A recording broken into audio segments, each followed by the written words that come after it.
Commander Veltar stood on the bridge of his massive ship, the Nexus Dawn. His blue skin gleamed under the bright lights as he looked at the small planet ahead. Earth, such a tiny world, floating in the darkness of space like a blue marble. His people, the Zephyrians, had been watching this planet for years. The creatures living there called themselves humans. "Sir, we are ready to make contact," said his officer, Sub-Commander Nixtel. She was shorter than Veltar, with the same blue skin and large black eyes that all Zephyrians had. Veltar nodded. "Good. These humans will make excellent workers for our empire. They seem strong enough to mine our crystals and build our ships." The Zephyrians were not alone in space. They had friends. The Kethmer were made of living crystal and could think very fast. The Vraktol looked like giant insects and shared one mind between all of them. Together, these three races controlled most of the galaxy. They were powerful, smart, and had amazing technology. Humans, on the other hand, still used simple rockets to fly between their planets. They had only just started to explore their own solar system. To the aliens, humans were like children playing with toys. Near Jupiter, the meeting would happen. Captain Jake Morrison commanded the human ship called Liberty's Edge. It was small compared to the alien vessels, made of basic metal and running on nuclear power. Jake was a tall man with brown hair and steady eyes. He had served in Earth's Space Navy for 15 years. With him were Lieutenant Amy Parker and Dr. Carl Hughes. Amy was young, maybe 28, with red hair and quick hands that could work any computer. She was their communications expert. Carl was older, a scientist who studied alien life. He had gray hair and thick glasses, always carrying a notebook where he wrote down everything he saw. The alien ship was huge. It stretched for miles, covered in smooth white metal that seemed to glow. Strange symbols ran along its sides, and it moved without making any sound. When Jake saw it through his ship's window, he felt very small. "They want to talk, Captain," Amy said, looking at her screens. "I'm getting their signal now." "Put them through," Jake replied. The main screen lit up, showing the face of Commander Veltar. His voice was deep and strange, but the translation system made his words clear. "Greetings, humans of Earth. I am Commander Veltar of the Zephyrian Empire. We come in peace to offer you friendship." Jake stepped forward. "Welcome, Commander. I'm Captain Morrison. We're honored to meet you." Veltar smiled, but it was not a kind smile. "Your people interest us, Captain. You are strong and can work hard. We have a proposal for you." The meeting moved to a neutral space station that the aliens had built just for this talk. Jake, Amy, and Carl took a small shuttle to get there.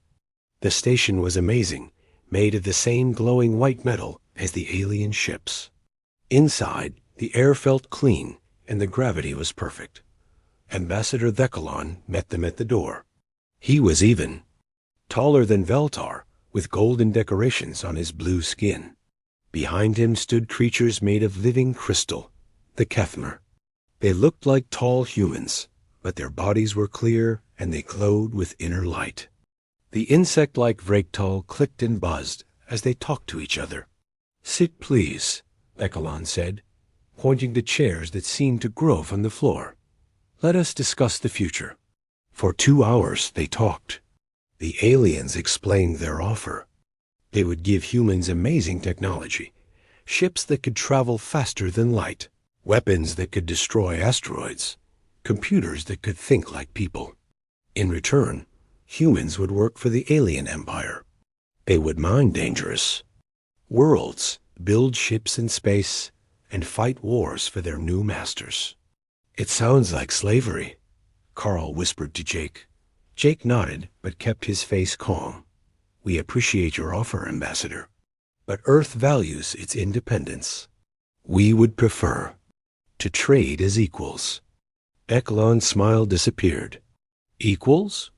You barely know how to leave your own planet. Your weapons are toys. Your ships are slow and weak. You cannot be our equals." "Perhaps not yet," Jake said. "But we can learn. We're good at that." "There is one more thing," Veltar said, stepping forward. "To show your good faith, you must give up all your weapons. No more armies, no more warships. We will protect you now." Amy looked at Jake. Carl shifted in his chair. The room became very quiet. "I'm sorry," Jake said slowly. "We cannot do that. Every species has the right to defend itself." The aliens looked at each other. Thecalon spoke in his own language to the others. The crystal beings glowed brighter. The insect creatures buzzed louder. "You refuse our generous offer?" Veltar asked. "We decline politely," Jake corrected. Thecalon stood up, his tall form casting a shadow over the humans. "Perhaps you need a demonstration of our power to help you understand your place in the galaxy." "That won't be necessary," Amy said quietly. She had been working on a small device during the whole meeting. It looked like a simple communication tool. "I think it is," Veltar said. He spoke into his own device. "Target the human mining station near Mars. Fire a warning shot. Make sure. They can see it from Earth."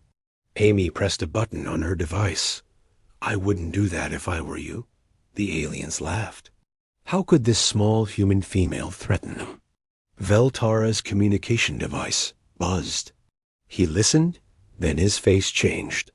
His blue skin became pale.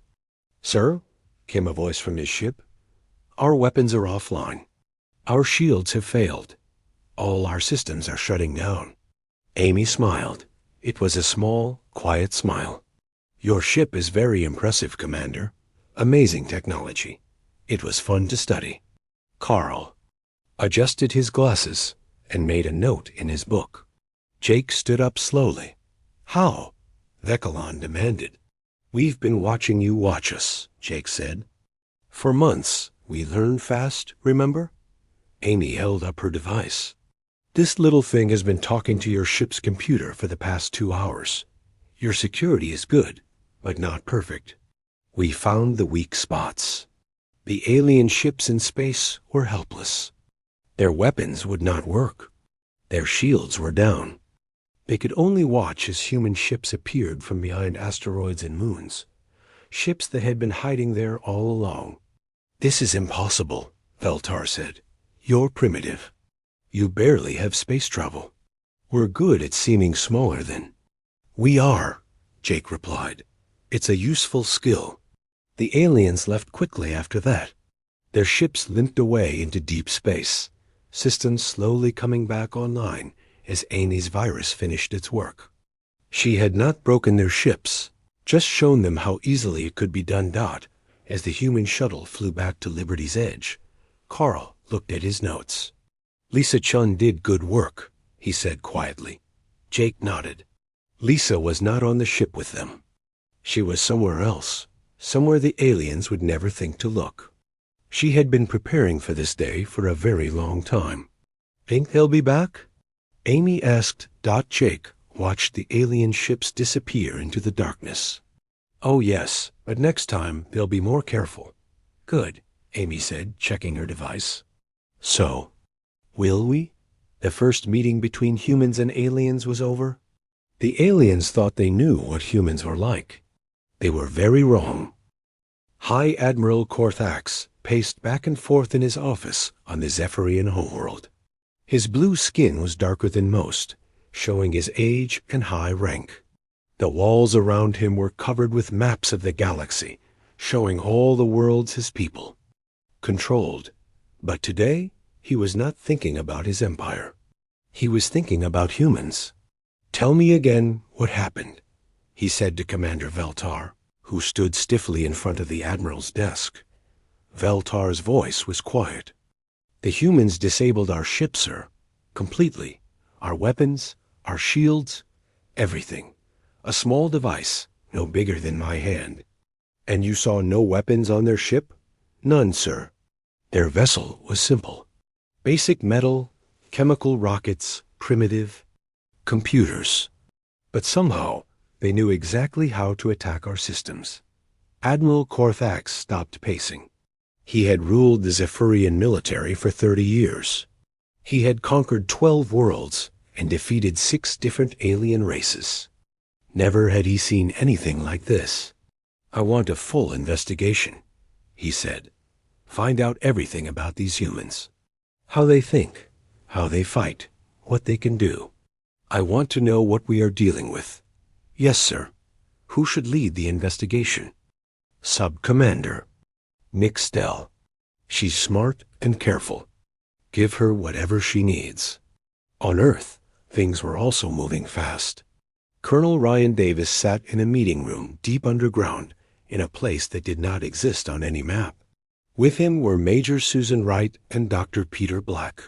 On the table between them were photos of alien ships and detailed reports of the first contact. "They'll be back," Ryan said. He was a big man with gray hair and scars on his hands from old battles. "And next time, they won't underestimate us." Susan nodded. She was smaller than Ryan, but everyone who knew her understood she was dangerous.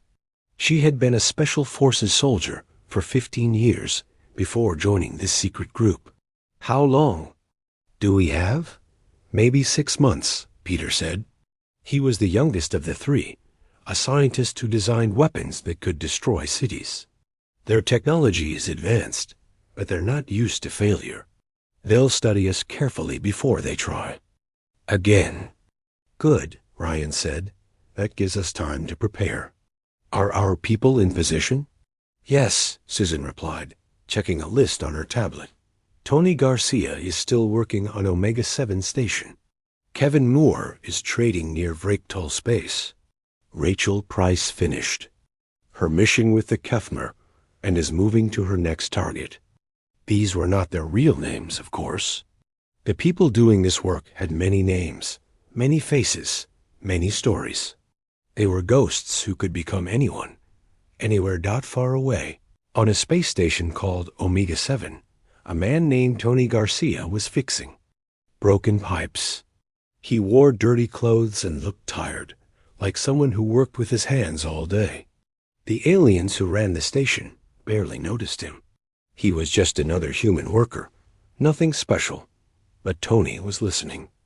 Every day he heard aliens talking about ship movements, about weapons, about plans. His tools were normal, but hidden inside one of them was a device that recorded everything. Every night, he sent reports back to Earth using signals that looked like normal maintenance communications. The aliens never suspected. Why would they? Tony was just a worker dot in another part of the galaxy. Kevin Moore was having trouble. He had been trading with aliens for 2 years, selling Earth goods and buying alien technology. The aliens thought he was a simple merchant, someone who just wanted to make money. But Zephyrian agents had started asking questions about him. They wanted to know where he came from, where he was going, what he was really doing. Kevin knew it was time to disappear. He sold his ship to another trader and took a passenger flight to a distant world. In the middle of the journey, he quietly left the ship at a transfer station. By the time the Zephyrian agents reached his destination, Kevin Moore no longer existed. The man who had been Kevin was now someone else entirely, with a new name and a new job on a different world. Sub-Commander Nixtel was good at her job. She started her investigation by looking at every record the Zephyrians had about humans. What she found worried her. Humans had been seen in Zephyrian space for 3 years, not the few months she had expected. They came as workers, traders, researchers, and tourists. Always small groups, always polite, always seeming harmless. But when she looked closer, she found strange patterns. A human named Rachel Price had visited 3 different Kethmer crystal cities. She claimed to be studying alien culture, but somehow she had been allowed into areas where even most Kethmer were not permitted. Another human, Martha Lewis, worked as a translator for the Kethmer government. She had been there for 2 years.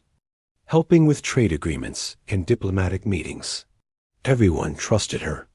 She knew more about Kethmer politics than some Kethmer did. The patterns were everywhere once Nixtel knew what to look for. Humans working in spaceports, watching ship movements. Humans in universities, studying alien technology. Humans in government buildings, listening to important conversations. They've been preparing for this, she told Admiral Korthax during her first report.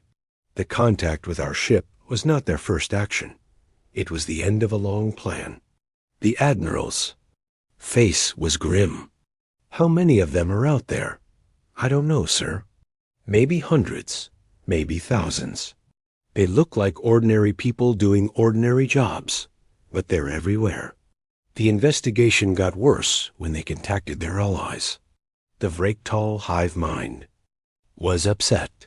They reported that their collective thoughts had been disturbed. Sometimes ideas appeared that did not come from any Vrektal mind.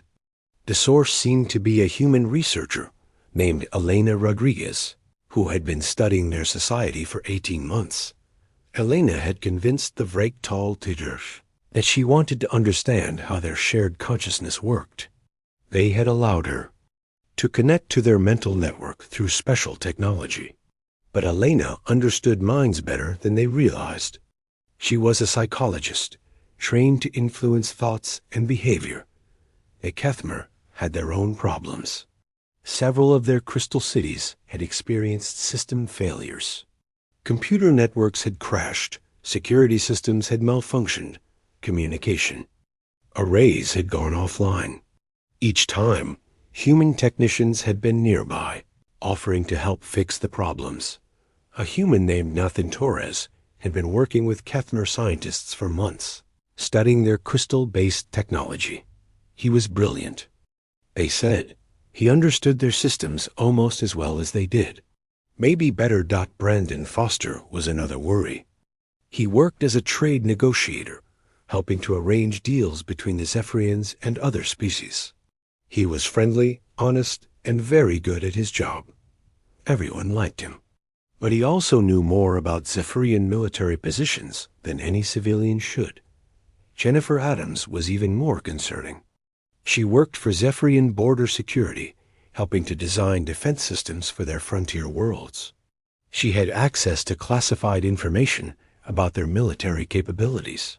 The aliens had trusted her because she seemed so helpful and professional. But the most shocking discovery came when Nixtel investigated their communication systems. For months, someone had been intercepting their most secret messages. The source was traced to a commercial trading vessel operated by a human named Daniel Kim. Daniel's ship traveled between many different worlds, carrying cargo and passengers. It seemed completely normal, but hidden in the ship's communication. Array was technology that could listen to any signal in space. Daniel had been recording everything: military orders, diplomatic messages, even personal communications between high-ranking officials. "Sir," Nixtel said during her second report, "I think we have been completely compromised. They know everything about us, our military positions, our technology, our plans, even our personal conversations." Admiral Korthax felt old for the first time in his life. "What do you recommend?" "We need to assume that every human in our space is a spy. We should arrest them all immediately." "Do it." But when the Zephyrian agents moved to arrest the humans, they found empty homes and abandoned workplaces. The humans were gone, all of them. They had vanished like smoke, leaving no trace of where they had gone or how they had known to run dot, except for one message, left on Daniel Kim's abandoned ship. It was simple, written in basic Zephyrian script. "Thank you for the education. We learned a lot." Admiral Korthax stared at the message for a long time. Then he called for an emergency meeting with all the alien leaders. They needed to talk about the human problem. And they needed to talk fast, because somewhere out there, the humans were still watching, still learning, still preparing for whatever. came next, and the aliens were beginning to realize that they might have made a very big mistake. The emergency meeting took place on Velfara, the Zephyrian capital world. Representatives from all three alien races gathered in the Grand Council chamber, a massive room with walls made of living crystal that glowed with soft light. Admiral Korthax sat at the head of the table, his face grim.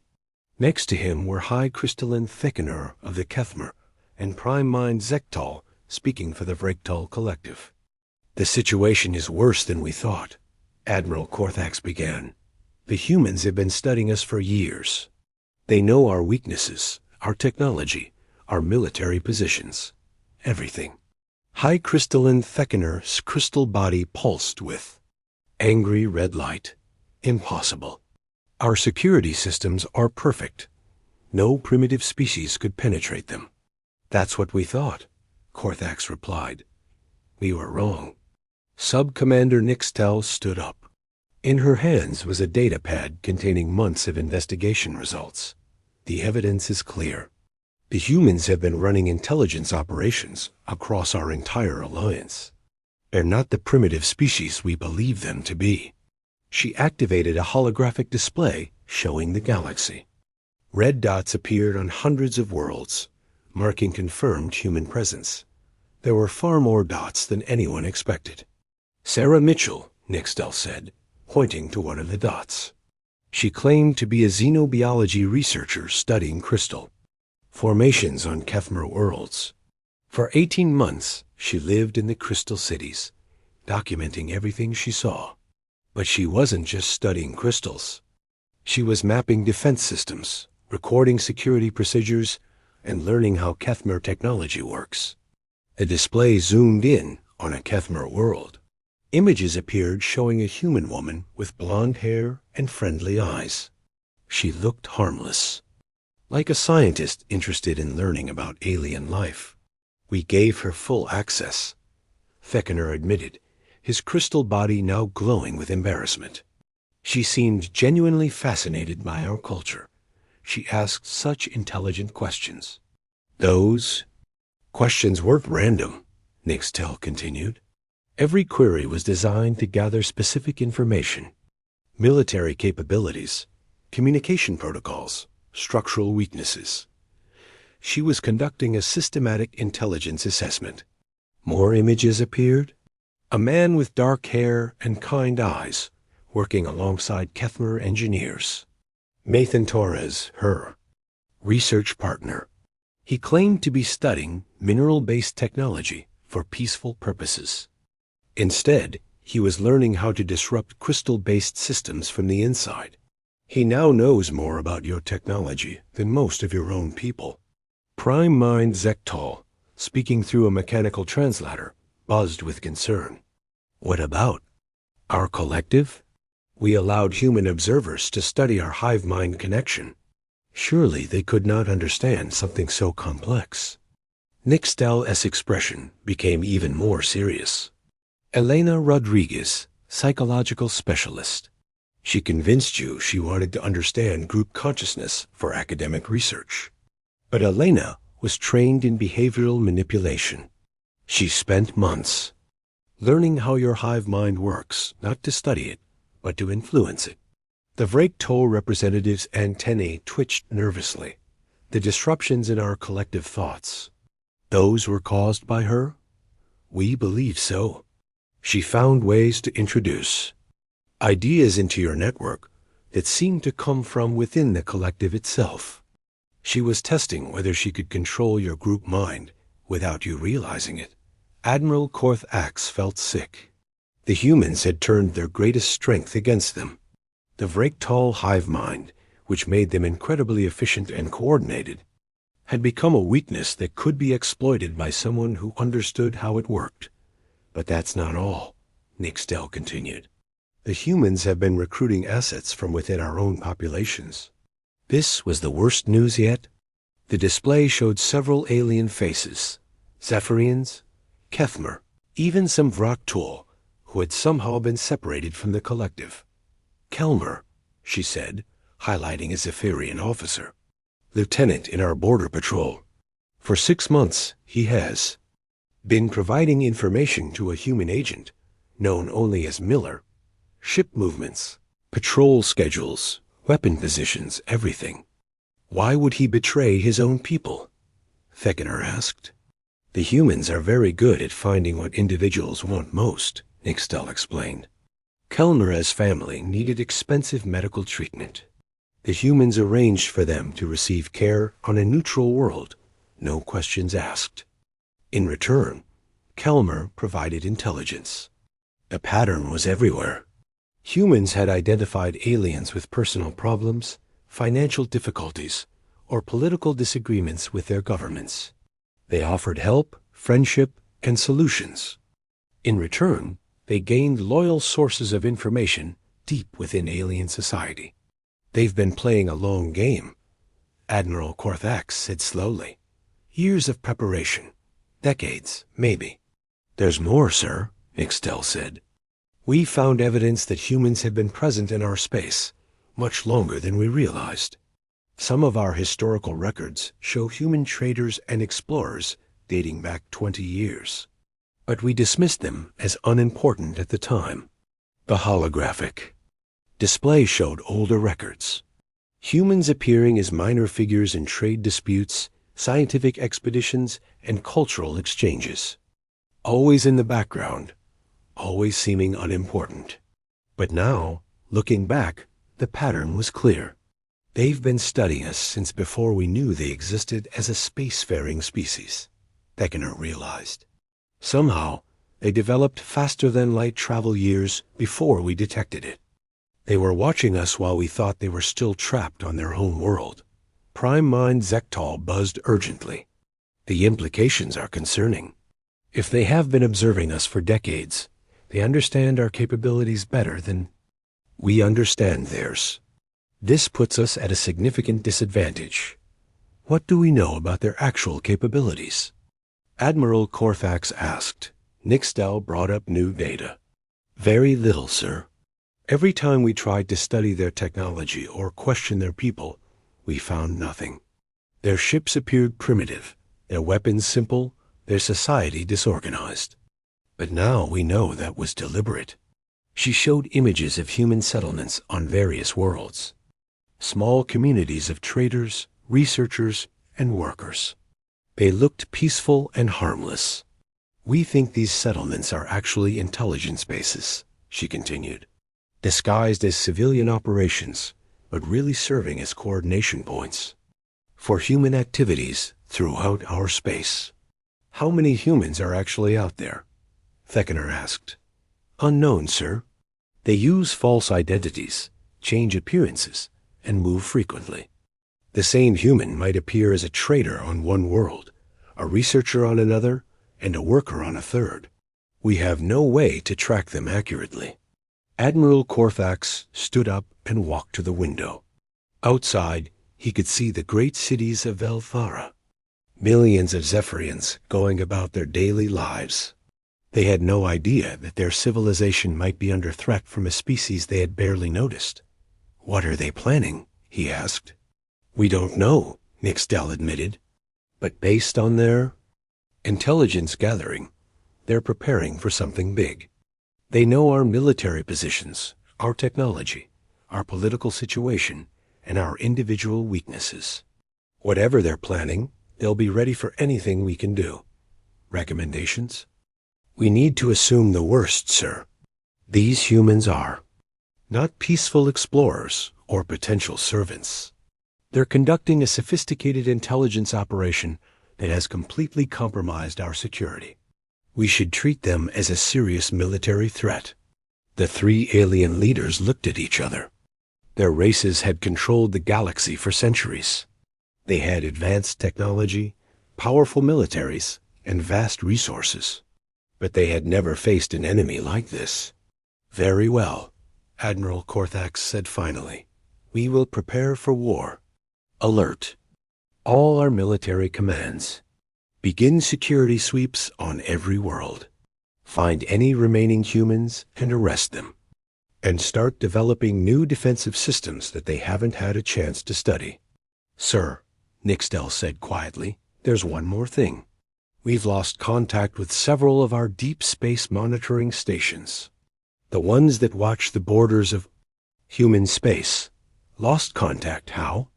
They simply stopped reporting. No distress signals, no signs of attack. They're just gone." Admiral Korthax felt a chill run down his spine. "How many stations?" "7 so far, sir. All along the route to Earth." The room fell silent.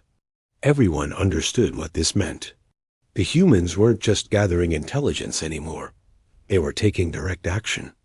"They're coming," Admiral Korthax said. Outside the window, the sun was setting over Velthara. But for the first time in his life, Admiral Korthax wondered if he would see it rise again. The attack began at exactly 040 hours Zephyrian Standard Time. Admiral Korthax was sleeping when the emergency alarms started screaming throughout the military headquarters on Velthara. He rushed to the command center, still putting on his uniform, expecting to see massive human fleets on the detection screens. Instead, he saw nothing. "Report!" he shouted at the duty officer. "Sir, we're receiving distress signals from 7 forward bases," Lieutenant Yextal replied, her blue hands shaking as she worked the controls. "They're under attack, but we can't see any enemy ships." "What do you mean you can't see them?" "The bases are being destroyed, sir, but our sensors show nothing. No ships, no weapons fire, no energy signatures. They're just exploding." "Admiral." Korthax stared at the tactical display. Red warning lights marked the locations of bases under attack. As he watched, another light went out. Then another. "Get me visual contact with Base 7, he ordered. The main screen flickered to life, showing the inside of a Zephyrian military base. Alarms were blaring, and soldiers were running in panic. The base commander, Major Valqueen, appeared on screen. "Admiral, we're under attack by..." The screen went black. Base 7 was gone. "This is impossible," Admiral Korthax muttered.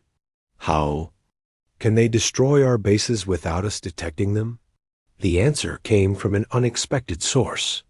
Sub-Commander Nixtel burst into the command center, carrying a datapad and looking terrified. "Sir, I've been analyzing the pattern of attacks. They're not using ships." "What do you mean?" "The humans are already inside our bases. They've been there all along." Admiral Korthax felt the blood drain from his face. "Explain." "Remember all those human workers, technicians, and support staff we found in our space? The ones who disappeared when we tried to arrest them? They didn't leave. They just changed identities and went deeper undercover." The tactical display updated, showing the locations of the destroyed bases. Nixtel highlighted personnel records for each location.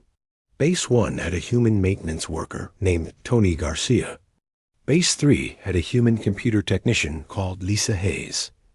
Base 7 had a human supply coordinator named Mike Rogers. They were all there for months, learning the layouts, studying the defenses, preparing for this moment. "But these people were checked," Admiral Korthax protested. "They passed all our security screenings. Their false identities were perfect, sir. But more than that, I think they were genuinely working those jobs. For months, they actually did maintenance, fixed computers, managed supplies. They became trusted members of the base personnel. Another base went offline, then another. They're systematically destroying our forward defenses." Admiral Korthax realized. "Without those bases, our early warning system is blind." "Sir, incoming." Message from the Kethmer High Council. A communications officer announced. The crystal-clear voice of High Crystalline Theckener filled the command center. "Admiral, our crystal cities are experiencing catastrophic system failures.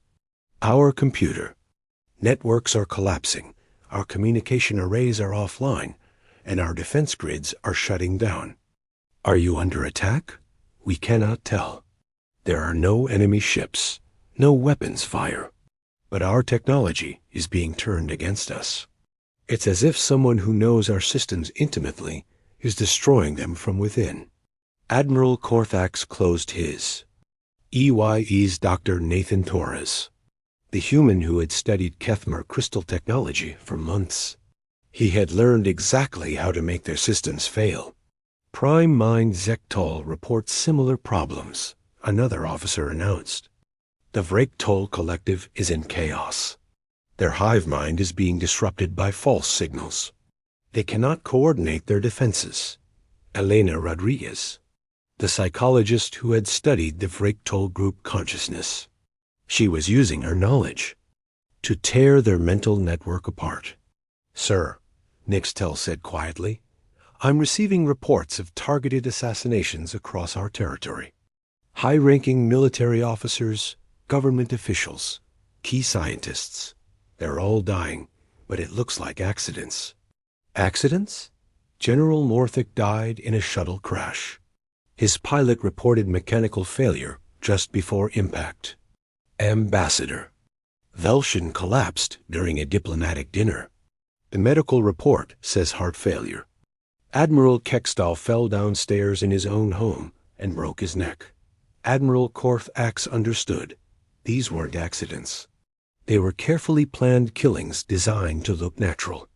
The humans had studied their targets, learned their routines, and found ways to eliminate them without leaving evidence. How many dead? 47 confirmed, sir. All in the past 6 hours. The scope of the human operation was staggering. They had not sent fleets or armies. Instead, they had sent individuals. People who could become anyone, go anywhere, and strike without warning. The aliens were fighting ghosts. Sir, we're receiving a transmission from Earth, the communications officer announced. Put it through. The screen showed a human woman with short brown hair and calm eyes. She wore a simple military uniform with no rank insignia. Good morning, Admiral Korthax. My name is Commander Lisa Hayes. I believe you're beginning to understand what you're dealing with. You're behind these attacks? I'm coordinating them, yes. Though I should point out that we're not attacking civilians or non-military targets. This is a surgical strike against your military infrastructure. Surgical? Admiral Korthax was angry now. You've killed dozens of our people, 47 to be exact. All military officers who posed a direct threat to Earth's security. We studied each target carefully. They were planning an invasion of our space. This was true, though Admiral Korthax was shocked that the humans knew about those plans. How did you? We've been watching you for a very long time, Admiral. We know about your military exercises near our borders. We know about your invasion plans. We know about your weapons testing. We decided to act first. But your technology is primitive. Your ships are slow. Your weapons are weak. Commander Hayes smiled. It was not a pleasant smile. Admiral, everything you think you know about human capabilities is wrong. We've been very careful to show you only what we wanted you to see. The tactical display behind Admiral Korthax updated suddenly. New contacts appeared throughout Zephyrian space. Dozens of ships, moving fast and using technology that shouldn't exist. These ships have been in your territory for weeks, Hayes continued. Invisible to your sensors, waiting for orders. Our technology isn't primitive, Admiral. It's just different. We specialize in things you never thought to look for. What do you want? Admiral Korthax asked. Peace, actually, but on our terms. You see, Admiral, humans have a saying, the best defense is a good offense. We learned everything we could about your capabilities. Then we made sure you could never use them against us. You've destroyed our forward bases, crippled our communication networks, eliminated our leadership, and disrupted our command structure, Admiral Korthax said, understanding dawning in his voice. Correct. And we did it all with fewer than 200 operatives. No massive fleets, no planet-destroying weapons. Just people who are very good at their jobs. Another officer rushed into the command center. Sir, we're receiving surrender. Requests from 17 different worlds. They're asking for protection from human attack forces. There are no human attack forces, Admiral Korthax said slowly. Are there, Commander Hayes? Not in the way you mean. But when your own computer systems start turning against you, when your leaders start dying in accidents, when your military bases explode for no apparent reason, well, fear does most of our work for us. Admiral Korthax slumped in his chair. His mighty empire was falling apart, and he had never even seen the enemy clearly. What are your terms? He asked. Simple. Complete withdrawal from Earth's space. No more surveillance. No more peaceful contact missions. No more invasion plans. In return, we'll stop our current operations and allow your surviving forces to regroup. And if we refuse? Commander Hayes' expression became very cold. Admiral, what you've seen so far is just a demonstration. We wanted you to understand what humans are capable of when we decide to act. We can make your entire civilization disappear without firing a single shot from a starship. How? We've studied your biology, Admiral. Dr. Karin White has been working on that for 3 years. We know exactly which diseases affect each of your species. We know which chemicals disrupt your brain functions. We know which psychological pressures break your social structures. Admiral Korthax felt true fear for the first time in his life. You would commit genocide? We would do whatever is necessary to protect Earth, but we'd prefer not to. That's why we're offering you this choice. The command center was silent, except for the sound of alarms from distant worlds. Admiral Korthax looked around at his officers. They were the finest military minds in this Ephorian empire, but they all looked lost and frightened. I need time to consult with the other races, he said finally. You have 6 hours, Commander Hayes replied. After that, we resume operations. The screen went black. Admiral Korthax sat in his chair, staring at the tactical display showing the collapse of his empire. The humans had done in 1 day what his enemies had failed to do in centuries of warfare. They had shown him that the deadliest enemy was not the one with the biggest guns, but the one you never saw coming. And now they were offering him a chance to survive. The question was whether he was smart enough to take it. The emergency session of the Galactic Council met in a bunker deep beneath the surface of Elthara. Admiral Korthax sat across from High Crystalline Theckenor and Prime Mind Zektol, but the room felt empty despite their presence. In the past day, their 3 mighty civilizations had been brought to their knees by a species they had barely considered worth noticing. Our losses are catastrophic, Theckenor reported, his crystal body glowing dim with exhaustion. 37. Crystal cities have lost their central computers. Our manufacturing capabilities are down by 60%. Our defense networks are completely offline. Prime Mind Zektol's mechanical translator buzzed with static. The collective reports widespread disruption. Individual Vrektol are experiencing separation anxiety as the hive-mind connection fails. Our coordination is broken. Our unity is shattered. Admiral Korthax nodded grimly. We've lost 43 forward bases, 67 key personnel, and control of our entire communication network. Our military effectiveness has been reduced to less than 20% of normal capacity. In 1 day, Theckenor said quietly. They did this in 1 day. How many human ships did we detect during the attacks? Admiral Korthax asked. 0. Sir, his aide replied. No human vessels were detected by any of our sensor networks during the entire operation. The 3 leaders sat in silence, absorbing this fact. The humans had crippled 3 interstellar civilizations without showing a single warship. The 6 hours are almost up, Admiral Korthax said, checking his chronometer. We need to make a decision. What choice do we have? Feckener asked. They've demonstrated that they can destroy us whenever they want. Fighting them would be suicide. But accepting their terms means admitting defeat to a species we thought was primitive, Prime Mind Zektal protested. They were never primitive, Admiral Korthax said slowly. They were just better at hiding their true capabilities than we were at finding them. A communication alert chimed. Commander Lisa Hayes appeared on the screen, looking exactly as calm as she had 6 hours earlier. Admiral, have you reached a decision? Admiral Korthax stood up slowly. In his long military career, he had won many battles and conquered many worlds. He had never surrendered to anyone, but he was wise enough to recognize when he had been completely outmatched.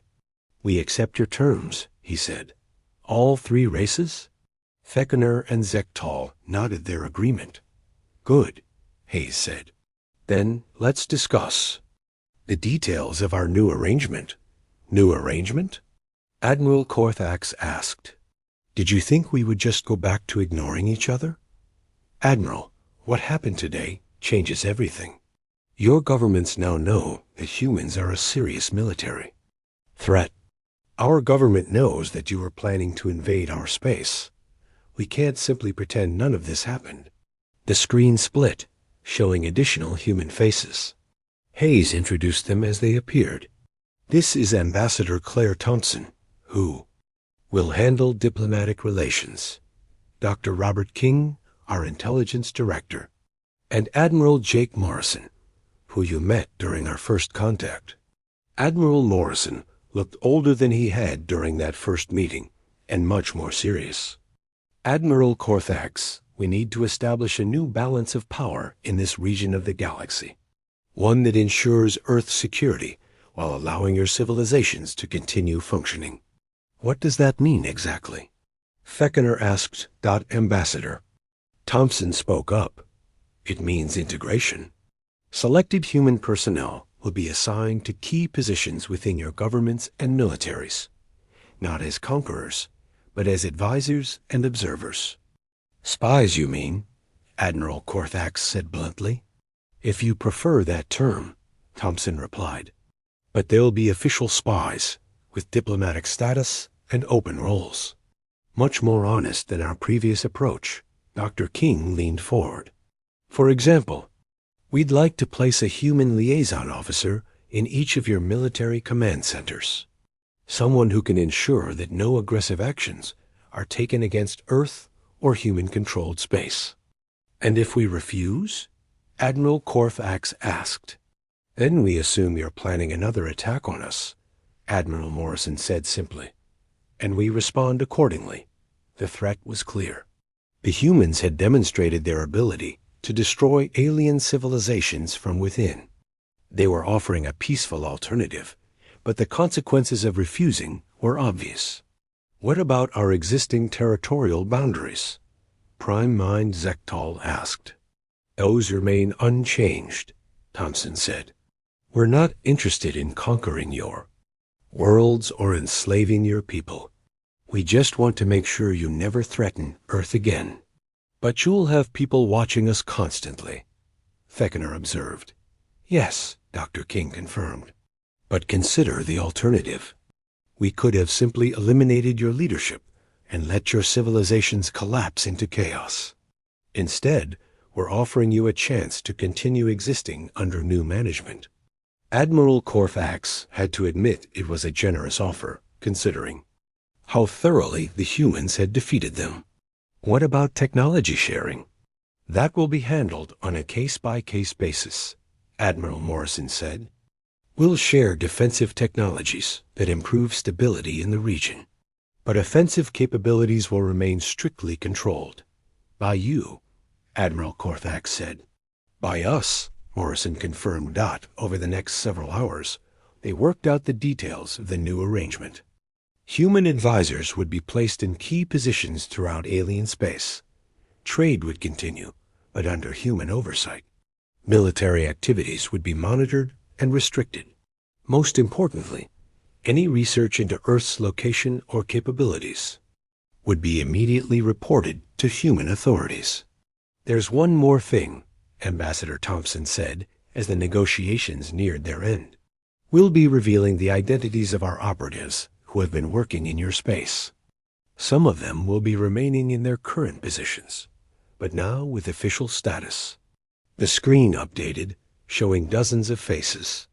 Admiral Korthax recognized many of them, people who had been working in alien space for years, trusted by their alien colleagues, completely integrated into alien society.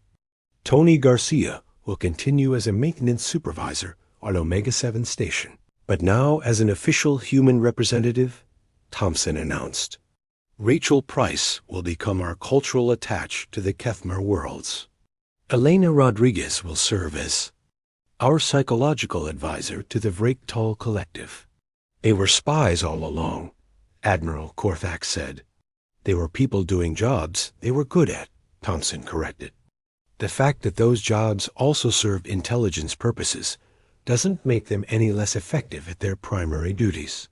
"What about the ones who disappeared when we tried to arrest them?" Feckener asked. Dr. King smiled. "Most of them are still in your space, Admiral. They just changed identities and found new jobs. Kevin Moore, for example, is now working as a communications technician on your homeworld. He's been there for 3 months." The aliens felt a chill. Even now, after everything that had happened, they still didn't know where all the humans were or what they were doing. "Don't worry," Ambassador Thompson said, noticing their expressions. "Under the new arrangement, we'll be much more open about our activities. No more hiding, no more deception. Just honest observation and cooperation." "Cooperation," Admiral Korthax repeated. "Yes, you see, Admiral, humans aren't actually interested in ruling the galaxy. That would be far too much work. We just want to make sure nobody tries to rule us." The final agreement was signed electronically, with all parties acknowledging the new reality. The age of alien dominance in this region of space was over. Humans had proven that they were not primitive, not weak, and definitely not to be underestimated. As the conference ended, Admiral Korthax remained in his chair, thinking about what had happened. His empire had not been conquered by superior technology or overwhelming force. It had been defeated by people who were simply better at being invisible, better at gathering information, and better at striking precisely where it would hurt most. "Sir?" his aide asked. "Your orders?" Admiral Korthax looked at the tactical display one more time. The red warning lights had stopped flashing. The emergency alarms were silent. His empire still existed, but it would never be the same. "Send word to all commands," he said finally. "Full cooperation with human representatives. Anyone who interferes with our new allies will answer to me personally." "Allies, sir?" Admiral Korthax almost smiled. "What else would you call people who could have destroyed us, but chose not to? The humans have taught us an important lesson today. Sometimes the most dangerous enemy is the one who becomes your friend." 6 months later, the new system was working smoothly. Human advisors had integrated into alien governments without major incidents. Trade was flowing normally. Military tensions had decreased significantly. The galaxy was more peaceful than it had been in decades, but every alien leader knew the truth.